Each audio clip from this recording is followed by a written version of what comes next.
আমরা যখন কোনো মানুষকে জিজ্ঞাসা করি ভাই নামাজ পড়ুনি কেন, তখন বলে হুজুর আমি তো অসুস্থ। আহা, আমার তখন হযরত আইয়ুব আলাইহিস সালাতু ওয়াস সালামের কথা স্মরণ হয়ে যায় যে আইয়ুব আলাইহিস সালাতু ওয়াস সালামকে আল্লাহ পাক রব্বুল আলামিন 18টা বৎসর আমার আল্লাহ অসুস্থ রেখেছেন।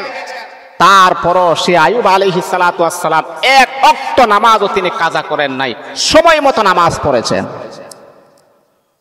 আল্লাহ পাক হাসরের মাঠে যখন কিছু বান্দা বান্দিকে জিজ্ঞাসা করবে যে তুমি নামাজ পড়োনি কেন, তখন তারা বলবে অসুস্থ। তারা যখন অসুস্থ বলবে তখনই আল্লাহ পাক রব্বুল আলামিন আইয়ুব আলাইহিস সালাতু ওয়াস সালামকে ডাক দিয়ে বলবে, ও আমার পয়গম্বর, ও আমার নবী, তোমাকে আমি আল্লাহ পাক রব্বুল আলামিন কত বছর যাবত আমি আল্লাহ অসুস্থ রেখেছিলাম।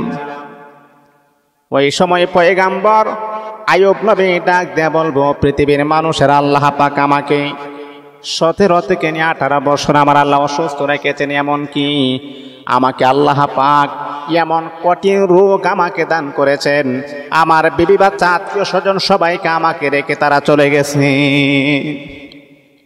এমন অসুস্থ আমাকে দান করেছেন, আমার শরীরটা পচে গিয়েছিল, দুর্গন্ধ হয়ে গিয়েছিল।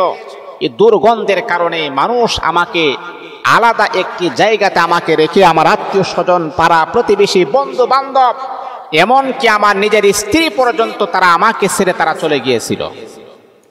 সে আইয়ুব আলাইহিস সালাতু ওয়াস সালাম ওই সময় এত কঠিন রোগ আক্রান্ত ছিলেন, তারপরে কিন্তু তিনি নামাজ ছাড়েন নাই।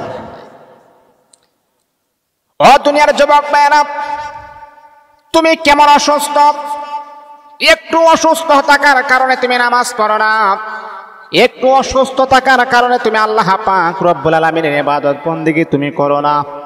আমার আল্লাহ যদি তোমাকে জিজ্ঞাসা করেন, ওই সময় কিন্তু তোমার সামনে আইয়ুব নবীকে আনা হবে। পরে আল্লাহর বান্দা তুমি কি জবাব দিবা? রে আল্লাহর বান্দা, তখন তুমি কি জবাব দিবা? এত কঠিন রোগাক্রান্ত থাকার পরেও আইয়ুব নবী কখনো আল্লাহ পাকের বিধানটা লঙ্ঘন করেন নাই। সামান্য একটু রোগ হয়েছে নামাজ পড়ি না, সামান্য একটু রোগ হয়েছে রোজা রাখি না, এটা হচ্ছে ধোঁকা। আল্লাহ পাককে আপনি ধোঁকা দিচ্ছেন। আমার আল্লাহ কিন্তু ভালো করে বুঝে আপনি যে কত বড় ধোঁকাবাজ। আবার যখন কিছু মানুষকে বলবেন, হে ভাই আপনি নামাজ পড়ান না কেন? হুজুর দায়িত্ব অনেক মেম্বার, চেয়ারম্যান, তাদেরকে যদি বলা হয় ভাই দায়িত্ব অনেক, আপনারা তো আদায়রা আছেন, খান গুমান, পরের ঘরে খান, নামাজ করেন, আমাদের দায়িত্ব আছে অনেক। এই যে কথাটা বলতেছে আমার স্মরণ হয়ে যায় হযরত আল্লাহ তাআলা একজন পয়গম্বর সুলাইমান আলাইহিস সালাতু ওয়াস সালামের কথা আমার স্মরণ হয়ে যায়।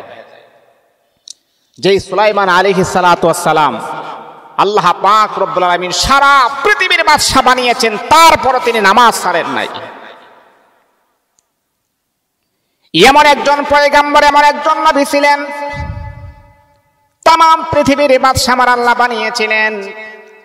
বাংলাদেশের মতো একটা দেশের জন্য বাদশা তা নয়, ভারতের মতো একটা দেশের জন্য বাদশা তা নয়, ওরে আল্লাহর বান্দা শ্রীলঙ্কার মতো একটা দেশের জন্য বাদশা তা নয়, ইংল্যান্ডের জমিনের জন্য বাদশা তা নয়, নেদারল্যান্ডের জমিনের মতো বাদশা তা নয়, পাকিস্তানের জমিনের মতো বাদশা তা নয়, আমেরিকার মতো দেশের মতো বাদশা তা নয়।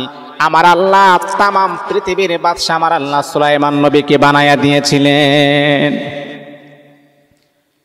শুধু তাকে বাদশা বানান বিষয়টা কিন্তু এমন না, আল্লাহ পাক রব্বুল আলামিন ওনাকে পাখির ভাষা বোঝার মতো ক্ষমতা আমার আল্লাহ দিয়েছিলেন।